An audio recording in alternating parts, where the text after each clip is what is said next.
now return to the Transformers. Anyway, Titans Return extends the episode length from 5 minutes to 10 and tells the story of the giant Trypticon rampaging across Cybertron. Granted, he's possessed by Starscream's ghost, but even he doesn't seem like he's in full control of himself. Honestly, the plot could have left Starscream out and it would have played out the same way. If this sounds like there's even less plot than Combiner Wars, that's because it is. This is a very bare-bones story, forcing all our characters to have to scramble in different directions to solve their Trypticon problem. Metroplex is the obvious answer, as Optimus and Megatron look on and... Oh dear, that stiff movement, that repetitive animation, that total lack of impact in their attacks. Sweet Vector Sigma. This battle is not like the ones you and I have always fought. You're kidding. And yeah, if you probably noticed, that isn't the Honest Trailers guy anymore. That's Optimus's original cartoon actor, Peter Cullen, and he's not alone. Rodimus's actor from the 1986 movie Judd Nelson also returns, as does Victor Caroli, who does the recap of Combiner Wars in the first episode. In fact, Titans Return has a lot of familiar voices. Sure, Dashy Games is still around as Menasor, and for some bizarre reason, fellow YouTuber MatPat is now playing Computron. Observation: Megatron has not proven trustworthy for the last 14,281 cycles. But hey, that's just a theory. A game theory. For the most part, this is a very recognizable cast. Perceptor joins, and is played by Will Wheaton. Shut up, Wesley! Speaking of TNG actors, there's also Michael Dorn, who plays Fortress Maximus. That is how the Klingon lures a mate. And there's also the character Emissary, the little Titan Master who's bonded to Fortress Maximus. He's played by Jason David Frank. Go, Green Ranger, go! Having such actors might make you excited, give audiences something to look forward to, as a way of making up for this.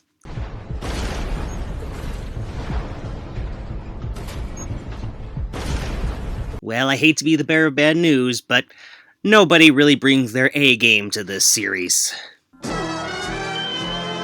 Again, I can't tell if it's the dialogue that makes no sense. Like, he doesn't put his wheels on one tire at a time like the rest of us. Or maybe their line delivery is undermined by how slow the animation is. Yeah, you're gonna do nicely.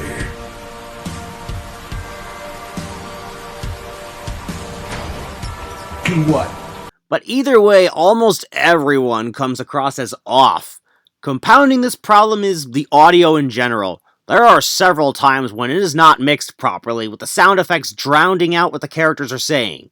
Scenes involving characters screaming for one reason or another, along with the added sound effects, make it painful to listen to.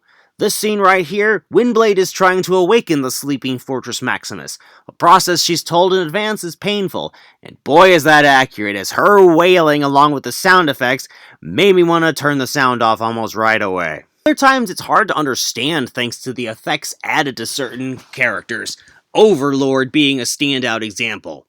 Now, going into this series, I knew Overlord was going to be more in line with his American comic depiction, rather than what we saw in Masterforce all those years ago.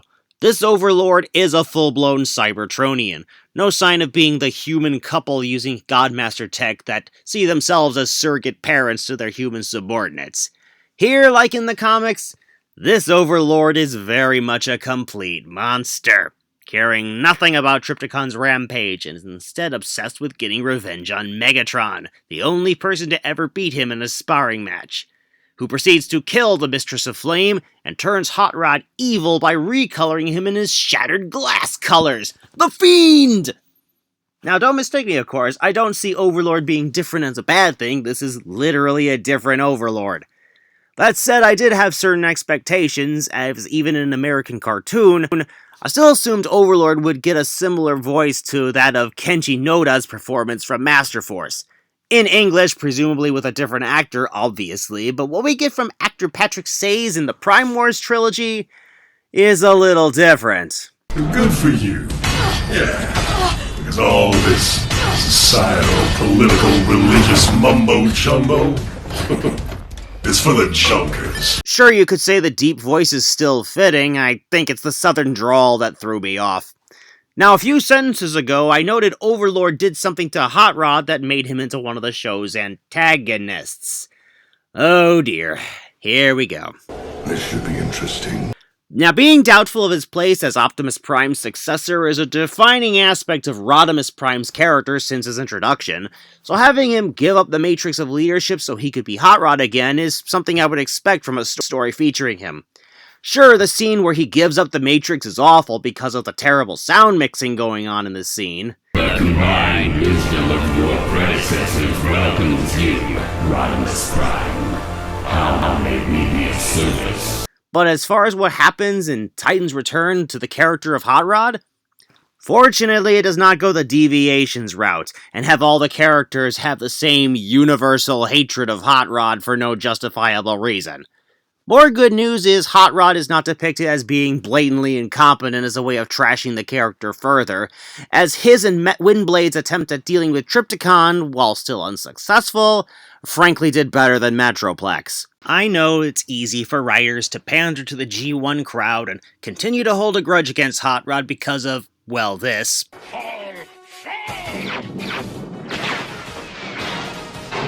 So I am at least glad the Prime Wars trilogy didn't go that route.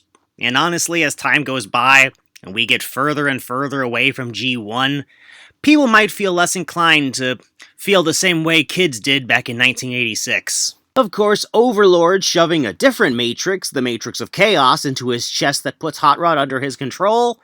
Well, not really Overlord's, but we'll get to that in Power of the Primes.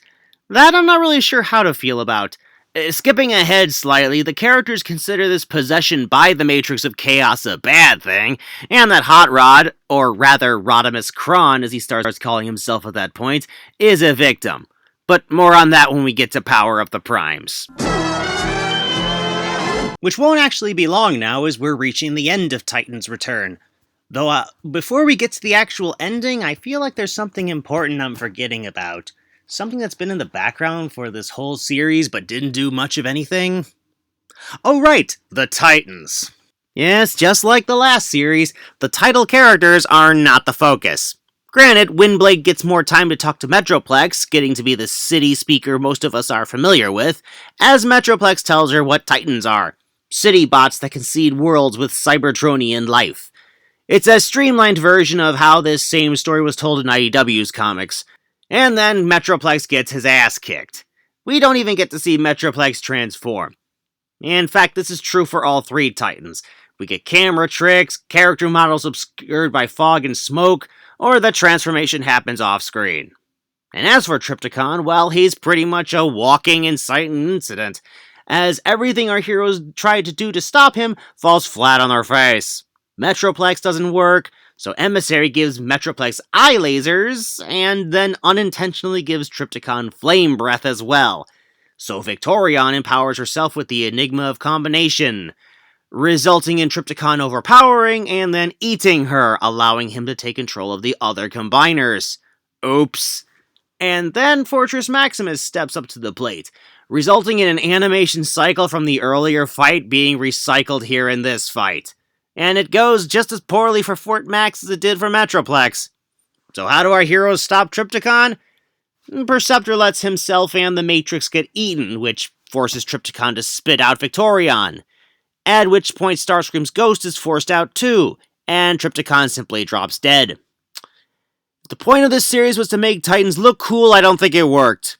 But who's responsible for all this? Who caused Starscream's ghost to possess Trypticon and go on his little rampage? Well, the last episode reveals our true villain to be none other than the Fallen. You all know who the Fallen is, I take it.